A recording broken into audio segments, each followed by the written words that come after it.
All right, so now I want to learn just kind of if we could predict, identify those things that really predict or you think are the real triggers that set Okay. her up for this behavior during reading. So you might think of this in terms of, are there some things in reading that she's more engaged in and some things that she's less engaged in? Or what are the things during reading that you're feeling pretty sure and pretty confident that this is contributing to setting up and triggering her behavior? Okay. So these are some things in schools that we just see oftentimes that trigger problem behavior. So think again during reading, what things are triggering, distracting others, and throwing things on the across the room, crawling on the floor, those sorts of things. So I'm just go through all these, and I'm just going to put I'm going to mark each one you say, Okay. and then we'll go back and rank order which ones you think are the strongest predictors. Well, I'd say the task too hard, trying to avoid the task. Too long of a task. Large group instruction and independent work, I would think would be done. Okay. Is there anything that's not listed here that you think is an important trigger that occurs in the classroom? I did. I had it just a second. I was reading something else. Yeah, I'm trying to think of, because the task is too hard, but I think a lot of it is a lack of motivation for her. It's not a priority. It's not important. School's not valued for her. So I think, Okay. So and then she doesn't also, see the task as as important. Are there some tasks during reading that you think she sees as more important?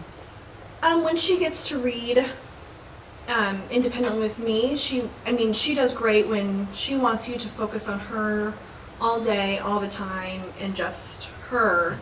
And so I think when that can be done, which I have her in a group by herself, she does small group, but like I said, she comes back with me, then she does great if I Okay. can focus a lot of my time on her, but I can't, so she's wanting very much attention seeking. Okay, so if she's able to read independently with you, there's Mhm. much higher Mhm. likelihood she's going to actually do the Mhm. task. Okay, so if we went through these ones that you identified here, which one do you think is the strongest trigger that's most likely to be predicting her behavior? I would say the task too hard. Okay. So she's significantly below grade level and she's very aware of it. So I think that's the biggest thing is what the instruction that we do in here, and she's aware that hers has been altered to meet her needs. So Okay. Is there any number 2 here of any of those? So task too long, large group instruction, independent work, or? I would say the independent work would be the next one. Okay. So now I'm gonna ask some follow-up questions. Okay. Just so with task too hard being number 1, what would be examples of a task that is too hard for her? Well, when we're all on the rug, all the kids have their anthology books that are curriculum grade level that they follow along with, and it's hard for her to follow along with. So during that time, instead of modeling the behavior or kind of pretending, she disrupts during that time because she can't follow along. She's not sure where we are in the reading. Okay, so even just following along Mhm. with grade level as Text, maybe yeah. you or her peers are reading out loud. Mhm. Yes, I'll read out loud and volunteers read out loud, and also when we do, most of it is during direct instruction time when I'm asking kids to solve problems or help on the board or just reading directions, anything that's, because I still give her grade level things obviously, but anything that has to do with the reading to understand, that's a big issue because then she can't follow along with us where we Okay, are. so basically just anything that you're asking her to read Mhm. that's at grade level. Yeah. Let's see, I had another thought and it just eluded me, but I'll see if I can think of it again.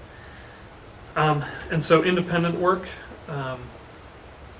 anything add in terms of describing the type of work that you haven't already talked about?